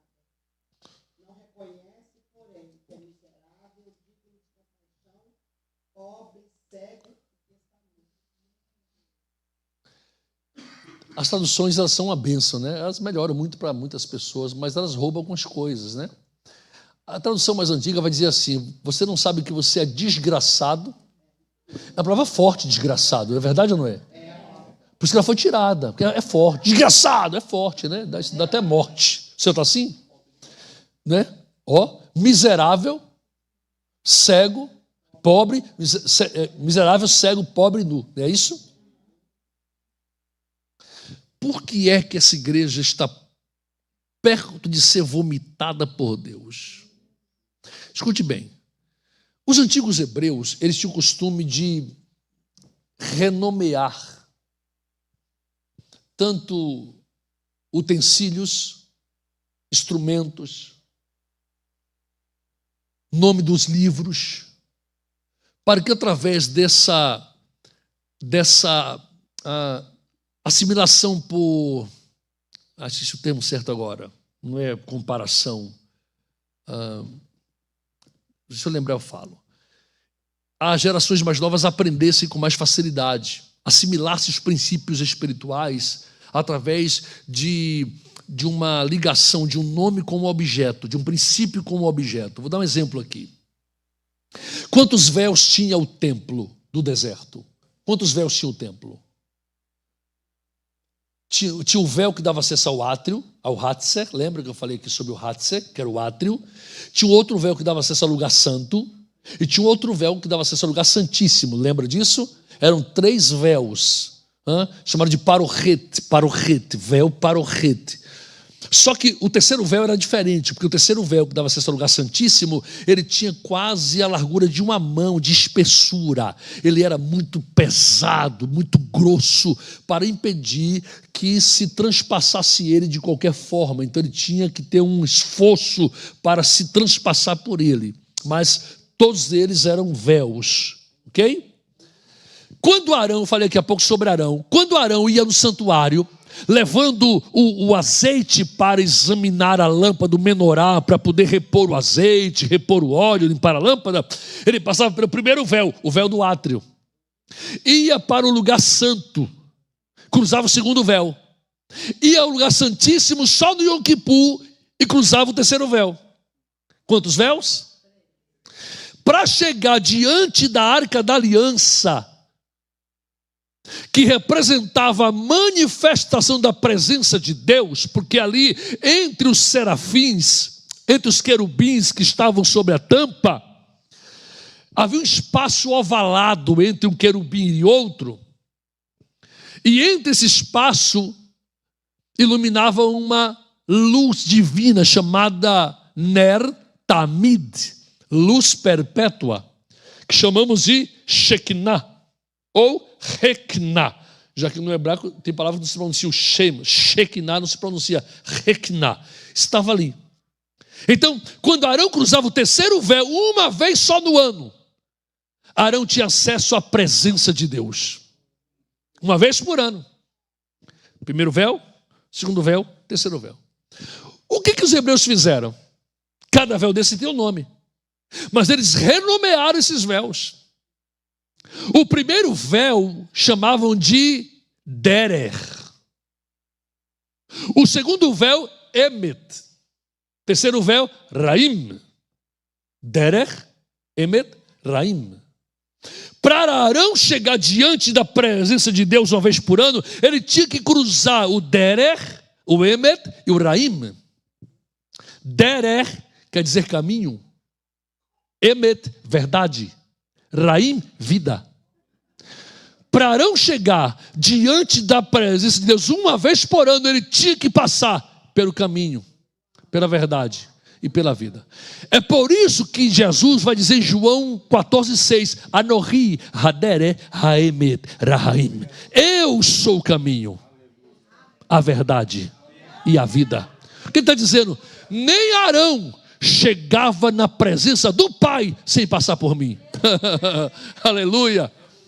Então, eles deram nomes. Da mesma forma, deram nomes aos 5 livros de Moisés, além dos originais, que é Bereshit, Shemot, Vaikra, Bamidbar e Devarim. Eles deram 5 nomes. O livro do Gênesis, eles chamavam de Sefer Hesed, livro da graça. O livro de Êxodo, Shemot, chamava de Sefer Rahem, livro da misericórdia. O terceiro, que é Levítico, chamava de Sefer Vaikra, Sefer Morachá, livro da riqueza. O quarto, que é Bamidbar, ou Números, chamava de Sefer Hasson Emuná. Razão, visão. Emuná, fé. Livro da visão, da fé. O quinto livro, Deuteronômio, chamado de Devarim no original, ele chamava de Sefer Kapurim, livro da cobertura, livro da vestimenta. Presta atenção, livro da graça, livro da misericórdia, livro da riqueza, livro da visão, livro da cobertura, que perfaz os 5 livros da Torá, ou a lei. Olha o que ele diz: você diz que é rica, tem falta de nada? Hashtag dica, pega aí, vou dar para você. Você não sabe que você é desgraçado porque despreza o livro da graça. Você não sabe que é miserável que despreza o livro da misericórdia. Você não sabe que é miserável ou que é pobre porque despreza o livro da riqueza. Você não sabe que é cego porque despreza o livro da visão. E não sabe que está nu porque despreza o livro da cobertura. Sabe o que é isso aqui?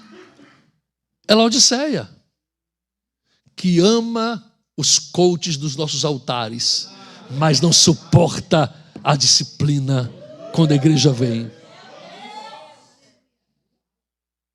Isso aqui é Laodiceia. Quando a palavra é dura no altar, muda de igreja, como que muda de roupa. Todas as vezes que esse altar te chamar a atenção, louve a Deus. É sinal que Deus ainda se importa com você. Porque no dia em que Deus deixar você seu próprio prazer, Ele nunca mais te exortará. Ele só deixará que te animem para que você prossiga no caminho da perdição. Não esteja na igreja mais perto da sua casa, esteja na igreja mais perto da Bíblia. Não vá para a igreja que você gosta do ambiente, vá para aquela que Deus te deu pastores para te pastorear.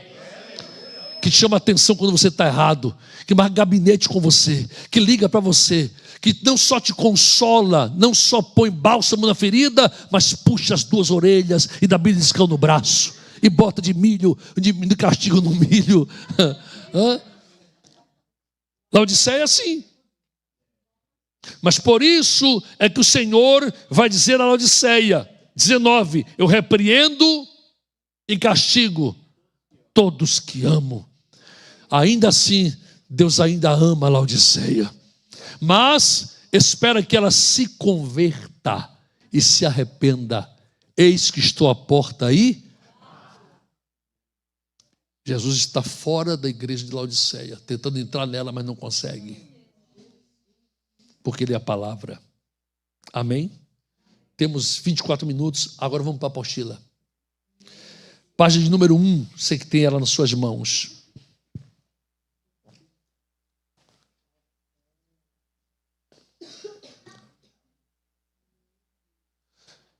Acompanhe comigo a leitura, se você tem ela aí ou impressa ou no seu ou digital. Acompanhe comigo. O Eterno é a inteligência que causou a existência de tudo que há. Assim diz o Eterno, porque a minha mão fez todas essas coisas, e assim todas elas foram feitas. Isaías 66, 2, parte A. O alfabeto hebraico é chamado de Aleph Bet. Eles chamam de forma geral Aleph Bet. Todo alfabeto tem 22 letras, algumas variantes, algumas variáveis, né? O Aleph, a primeira letra do alfabeto hebraico. No hebraico antigo, é representado por uma cabeça de touro, equivale à letra A do nosso alfabeto. A letra Aleph, ela se escreve, mas não tem som, tá? Ela assume o som da letra posterior, a vogal que vai ser posta nela. A letra Aleph pode soar como E, como O, como A, como U, depende da vogal que vem por baixo dela ou acima dela, tá? Ela não tem som, é a única letra hebraica que não tem som. Ela recebe o som da letra que vem por baixo dela, tá bem? Agora observe, não tem som, ok? Vamos lá. É por essa letra, porque essa letra não tem som? Porque nada se fez sem que o Eterno não soprasse. Todas as coisas foram feitas por Ele, sem Ele, nem mesmo uma só coisa que tem sido feita foi feita. Ou seja, Ele não poderia começar a criação com Aleph, porque ela não tem som. E tudo que Deus fez, fez pela sua voz. Haja. Não tem som, não dá para pronunciar, não tem criação. Então, ele começa com a segunda letra, a letra Bet, porque Gênesis, no princípio, criou Deus o céu e a terra. Começa com Bereshit bara Elohim, ou seja, no princípio criou Deus. Então ele não usa Aleph, ele usa Bet, que é a segunda letra, para poder criar, porque ela tem som. E tudo que Deus faz, faz pelo som. Ok? A sua voz é importante. Já vamos chegar lá para a gente encerrar hoje, tá? Qual foi a primeira letra que o Eterno usou, soprou para trazer existência o cosmo? O Bet, que é a letra B e quer dizer casa. Na verdade, essa é a segunda letra. E o que uma casa representa? A cobertura, a estrutura, o princípio, um contexto para a existência da família. Quando o Eterno diz Bereshit bara Elohim et hashamayim ve'et haaretz, ele está trazendo à existência as condições para que a sua família possa viver com qualidade de vida na Bet. Outro sim, a família Adão e Eva são de fato a Bet, a casa do Eterno, porque na terra o Eterno precisava de um lugar para habitar. Portanto, a ordem é essa: o homem habita na Bet, terra, e o Eterno habita na Bet, homem. Lê para mim, por favor, aí, Êxodo 25, verso 8. Êxodo 25, verso 8. Quem achar, por favor. E farão um santuário, e habitarei no meio dele. Olha, habitarei aonde? No meio dele. Quando você lê esse texto, o que você entende? Deus mandou fazer um santuário para habitar onde? No meio da onde? E habitar aonde no meio do povo? Onde? No santuário? Mas a pergunta é, Deus habita em templos feitos por mãos de homens? Sim ou não? Não. Qual o problema aí então? É a tradução. Porque a palavra aí é Betohem. Betohem. Betohem não é meio. Betohem é dentro. Por quê? Vem de Betor, dentro. Rem, eles. Betor, dentro. Rem, eles. Betohem. E me farão o santuário, porque eu quero habitar dentro deles. O santuário é o princípio, porque o santuário é um tipo de Cristo. Então, o santuário é um tipo, a ideia é essa, se faz um santuário, se o meu povo cumprir em sua vida todos os princípios do santuário, eu habitarei, não no santuário, mas neles. Deus nunca quis habitar no santuário. Amém? Então, Deus habita no homem. Sempre. Foi assim. Deus quer habitar em nós e habita em nós. E o homem habita na terra. Ok? Vamos lá. O mais importante é que a família não poderia ficar sem governo. Por isso a importância do Aleph Bet. O Aleph, representado por um touro, denota força e poder. Representa o governo do Eterno sobre a família. E Yahvé começou com o Aleph Bet, mas essas letras também estão unidas ao Lamed. Ao Lamed. Lamed equivale à nossa letra L, e quer dizer cajado, que forma a palavra Elohim. Cajado aponta para pastor, apacentar um rebanho. O Eterno é o pastor do universo. Seu propósito desde o princípio era apacentar a humanidade. Como vivemos em uma cultura com base helenística, tudo é muito abstrato. De fato, nós fomos educados em uma cultura onde a grande maioria dos nossos princípios e conceitos religiosos foram baseados em uma teologia abstrata.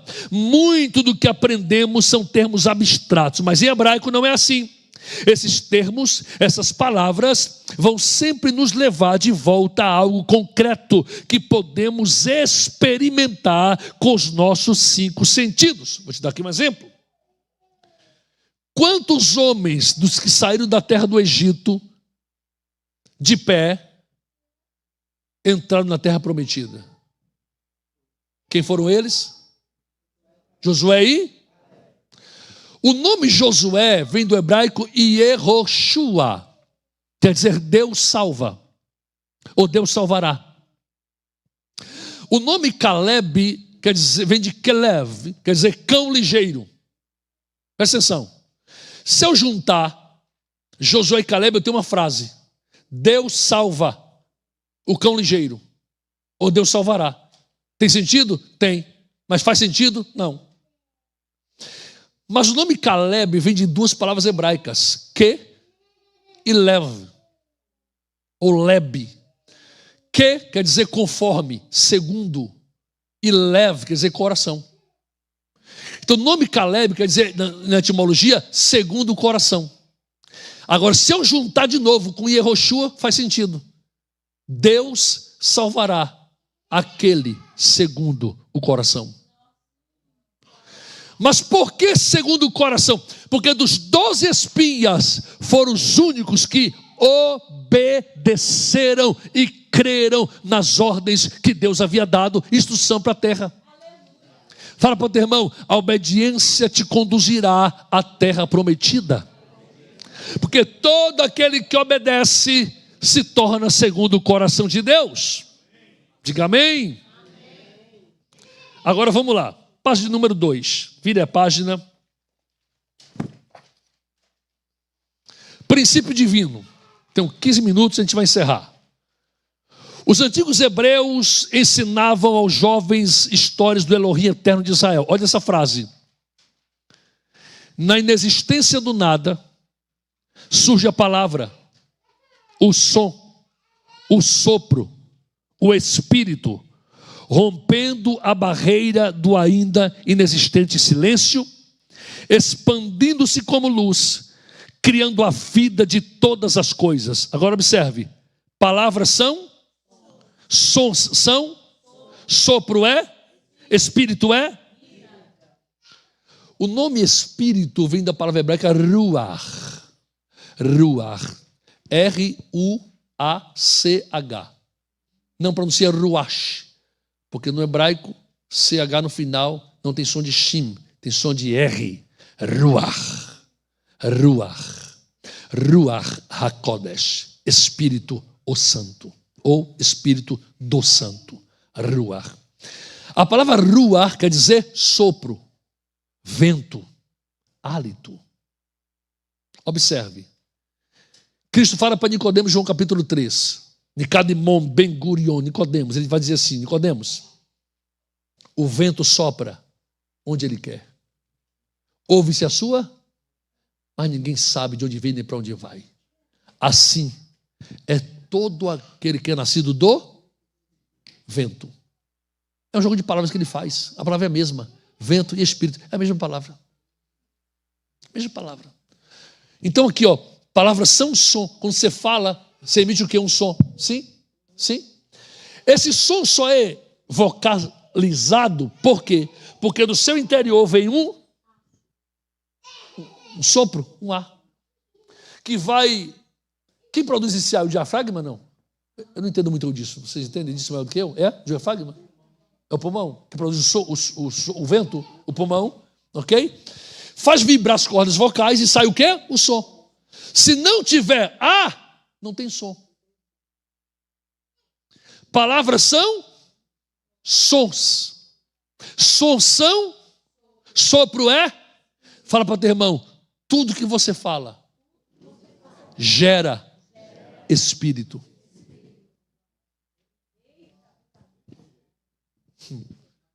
Cuidado com a sua fala. Porque um dos problemas da rebelião é o que você ouve e o que você fala. Olha que texto lindo. Jó 12:11. Lê para mim quem achar. Jó 12:11. Jó 12:11. Quem achou pode ler? Porventura o ouvido não provará as palavras como o paladar prova. Eita! Olha aqui para mim, por favor. Quando você come uma comida estragada, quem denuncia que ela está estragada?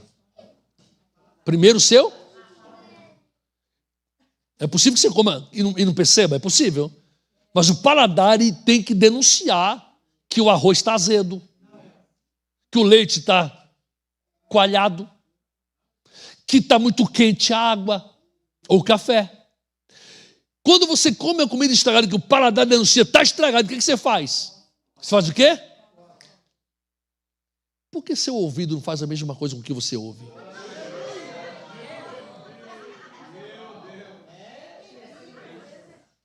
É forte, é forte. Por quê? Olha, isso é tão interessante que o seu estômago, ele vai reagir. Se você comer mesmo assim, sem perceber que está estragado, o estômago vai denunciar. Vai ou não vai? O paladar não percebeu, o estômago percebeu. Só que o estômago, ele tem a sua forma de agir, seus anticorpos, seus combatentes contra o mal, que vai expelir a comida ruim. De alguma forma. O medicamento vai te ajudar, o hospital vai te ajudar e você vai ficar bem. Mas a comida estragada por aqui, como é que você vai botar ela para fora? Sabe por quê? Vou te dizer por quê. Porque dentro da igreja, a comida estragada que entra por aqui faz bem para você aqui. E se faz bem, você não vai pôr para fora.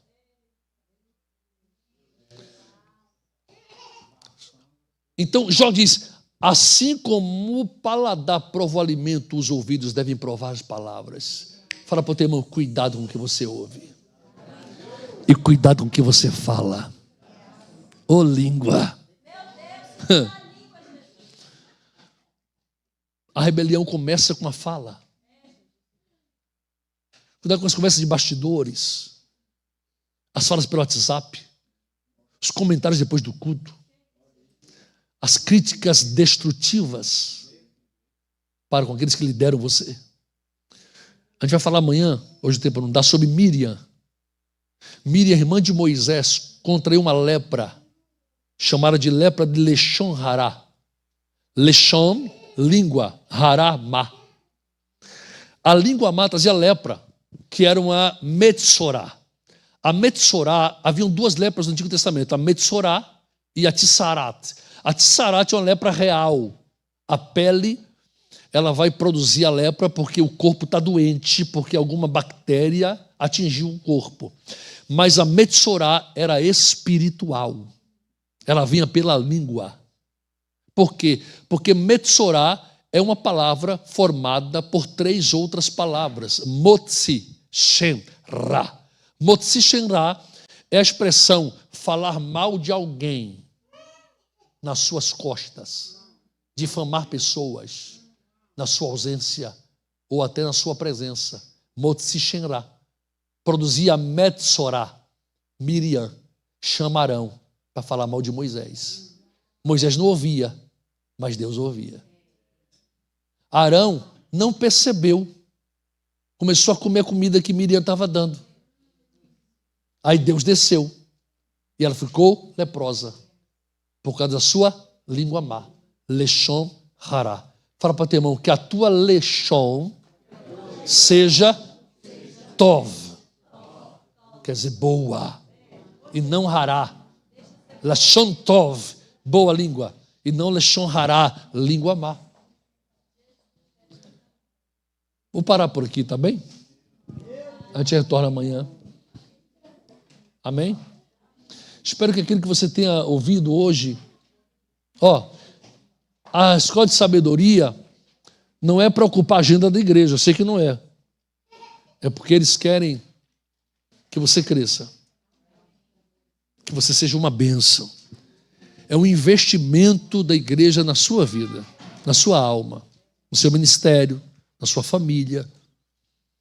Você vai aprender aqui hoje e amanhã que esse princípio de autoridade, ele norteia toda a vida humana. Todos nós estamos sob autoridade e também somos autoridade.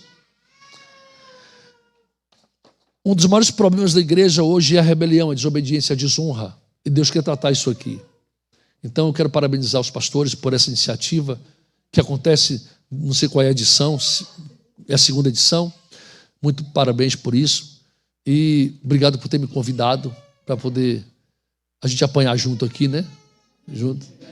Mas Deus é bom e cuida de nós. Amém? Deus abençoe vocês. No final, passa naquela mesa ali. Abençoe a pastora Rafaela. Leva o nosso trabalho. Esse livro sobre quando a última lâmpada se apaga. Parte do que eu falei hoje aqui sobre o Apocalipse está nesse livro aqui. Uma bênção, abençoa a sua vida. E tem também, você que tem filho aí, pequenino, ó, lindo. Rafaela, ela fez com a sua própria mão cada desenho desse aqui. Está uma benção isso aqui. Passa ali no final, te abençoe. Aqui eu devolvo o microfone. A Rafa, vem cá, a Rafa vai louvar o Senhor. Irmão, para mim é um privilégio ter uma filha no altar, ela cantando e eu pregando. Sou um pai orgulhoso. E meu filho Israel também escreveu comigo o livro de Judas. Vai chegar essa semana aqui. Judas Iscariotes, a anatomia de uma traição. Livro lindíssimo sobre Judas, que eu escrevi com meu filho Israel, que fez mestrado em psicologia ali em Portugal. E a Rafaela é líder do louvor da nossa igreja lá. É uma bênção. Deus me deu uma filha, um filho abençoado. E eu tenho orgulho dessa menina aqui. Que além de ser bonita como o pai, glória a Deus, né? Ela puxou a mãe. É bonita igual a mãe.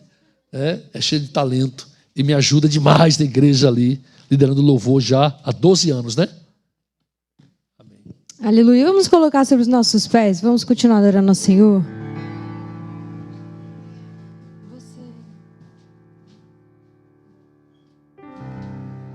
Aleluia.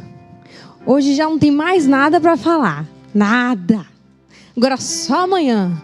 Então vamos terminar esse momento adorando ao Senhor, dizendo que o seu nome é lindo, que Ele é grande, que Ele é Rei de reis, que Ele é Senhor dos senhores. Aleluia. No início eras a palavra, com Deus o Altíssimo.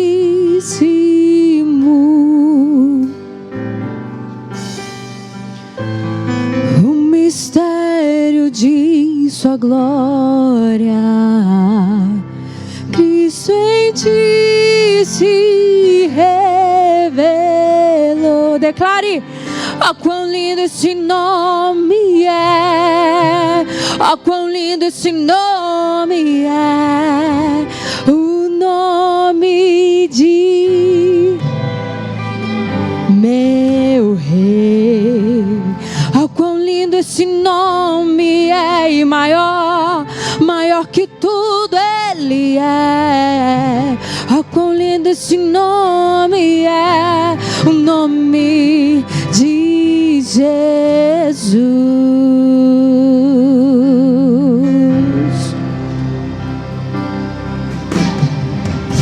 Deixou o céu para buscar-nos. Ele veio pra nos resgatar. O amor maior que o meu pecado. Diga que nada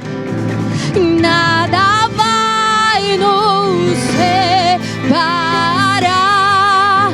Oh, quão maravilhoso é, oh, quão maravilhoso é o nome de Jesus, meu Rei. Oh, quão maravilhoso é, e maior, maior que tudo Ele é. Oh, quão maravilhoso é o nome de Jesus. Oh, quão maravilhoso é o nome de Jesus. Vamos para te adorar, Jesus. Tu tens o nome sobre todos, e nós nos rendemos a Ti nesta noite, Senhor. Oh, Senhor, nos rendemos aos Teus pés. Reconhecemos que Tu és o Deus soberano, que Tu governas sobre nós, Jesus.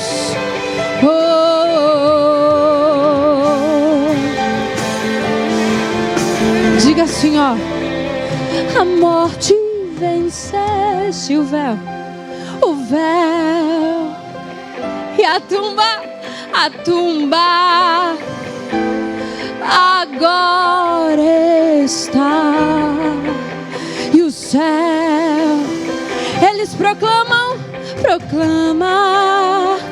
porque pois ressuscitaste, vivo está.